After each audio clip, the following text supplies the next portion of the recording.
Apa yang dapat diceritakan tentang Jakarta dari kacamata penduduknya? Tergantung. Tergantung di tahun berapa, di hari apa. Tergantung di saat siang atau di saat malam.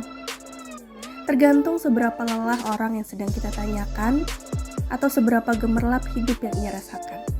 Jika semua tergantung siapa, yang manakah yang paling relevan untuk bercerita? Halo, perkenalkan nama saya Ninis. Saya di sini sebagai Principal Arsiteknya Avalua Studio.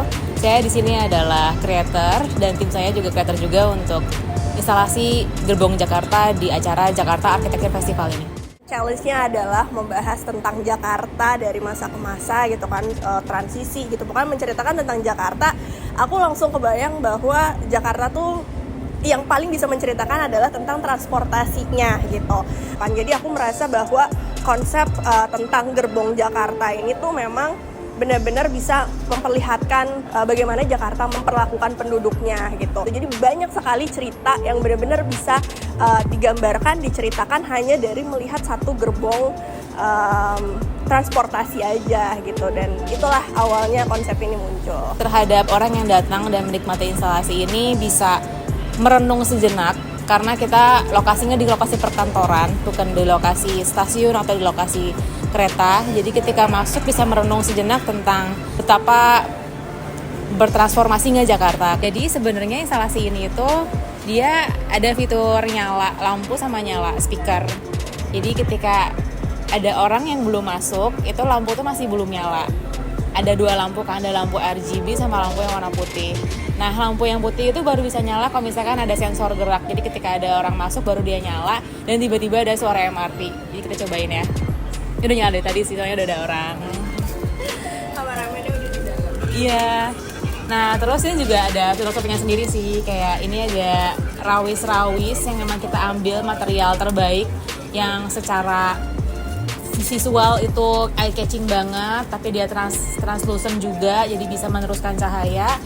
Gimana ya, kalau misalkan rawis-rawis ini tuh aku merasa setiap kita masuk ini kan kami pun ribet gitu ya untuk masuk, dan itu benar-benar menggambarkan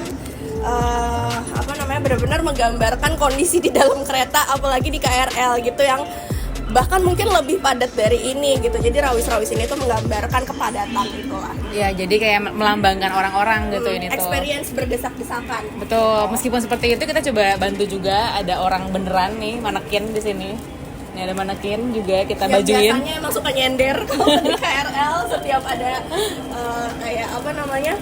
tembok itu tuh pasti mereka langsung otomatis nyender gitu kan. Dan itu ya emang bener-bener kereta banget kayak gitu. Dan harapannya orang di sini karena mendengar suara MRT ini bisa sejenak merenung sih. Sejenak merenung dan merasakan si sensasi visual ini. Jadi di sini di dalam gerbong ini kan akan ada suara ambience-nya nih. Tapi di sini kalau misalkan didengar ambience-nya itu tuh kita nggak full ngambil cuman kereta KRL atau full ngambil MRT atau LRT. Waktu itu belum ada pas kita ngerekam ini. Alasannya adalah biar ini tuh lebih universal aja gitu, karena gerbong ini tuh nggak cuma membahas tentang KRL atau MRT atau LRT, tapi semua gitu. Makanya jadi aku berusaha membuat ambience-nya pun perpaduan antara KRL dan MRT gitu. Dan setelah beres bisa keluar.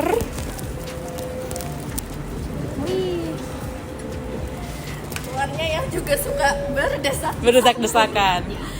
Dan ya begitulah cerita tentang Gerbong Jakarta.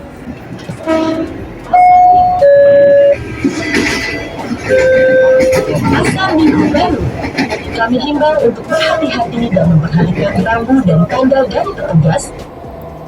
Instalasi ini menjadi suatu ajakan bagi para pemangku kebijakan, bagi para pencipta tata ruang, bagi pengatur perkotaan, untuk sejenak menengok Jakarta dengan cara yang paling sederhana.